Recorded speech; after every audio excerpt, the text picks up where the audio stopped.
legs of your FETs, or you're gonna have a very big bang. Okay, after we've cleaned up, so this is our faulty board. We still have to put one FET, which is the IRF640. So what we need to do, we need to put some heat paste.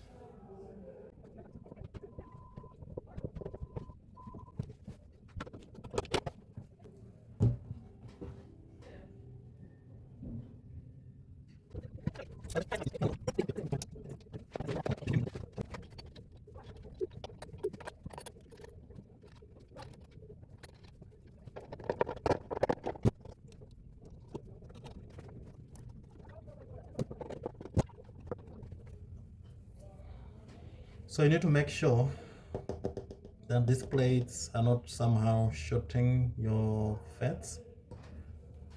So you can just have a look and see if it's clear.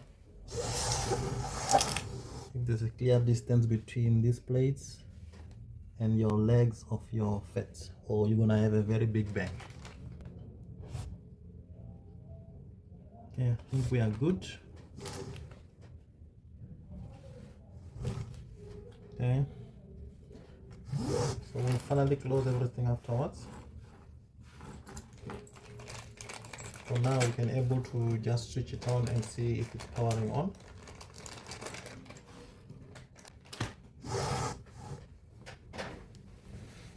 But what we can do also now, let's just quickly just do a quick test around with our multimeters, just to make sure we don't have any shorts.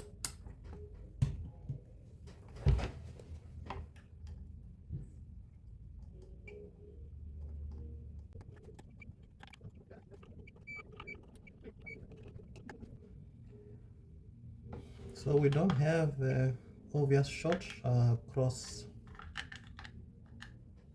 our output FETs.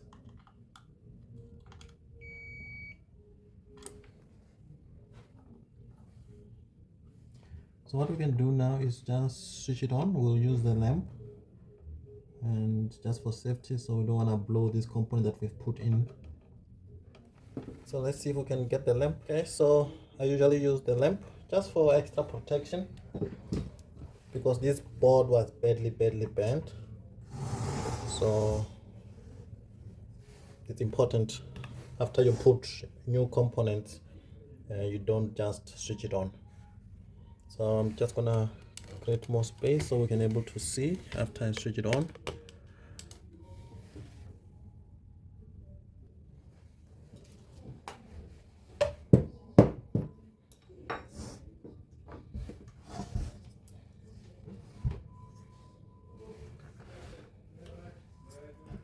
Okay, so this way we're gonna see our power. I'm gonna plug it there. So I'll be running through the lamp. Even though you don't see the lamp, I'll be running through the lamp from my main. Okay, so this is my power cable. It's from the bulb. Okay, I think we should be ready to switch it on.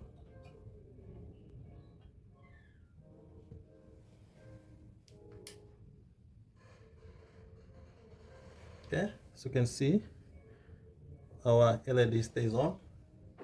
It's a good sign. Let's see if we can zoom in there.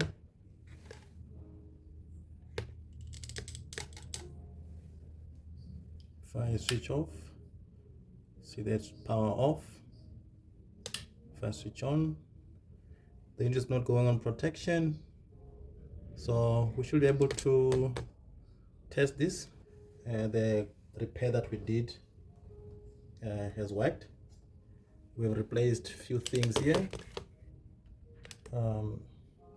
some transistors, some resistors, some FETs. We all replaced those which were faulty, some were bent. So as you can see here by the corner here, I had to connect with a wire. The damage was very severe there, but at least the unit is switching on and is staying on. Okay, for now, thank you so much for tuning in. I'll see if I can do a very short clip for the sub, but for now I'm happy with how the repair went. So what I would like to say is thank you for tuning in. If you do have any questions, if you do have anything that you want to add, you're welcome to write on the comments below. And thank you for your support. So far we've done different modules, and this was our first Mackie unit, and it seems like it's working okay in terms of switching on, not smoking. So thank you so much. Tune in for the next video. Have a good day.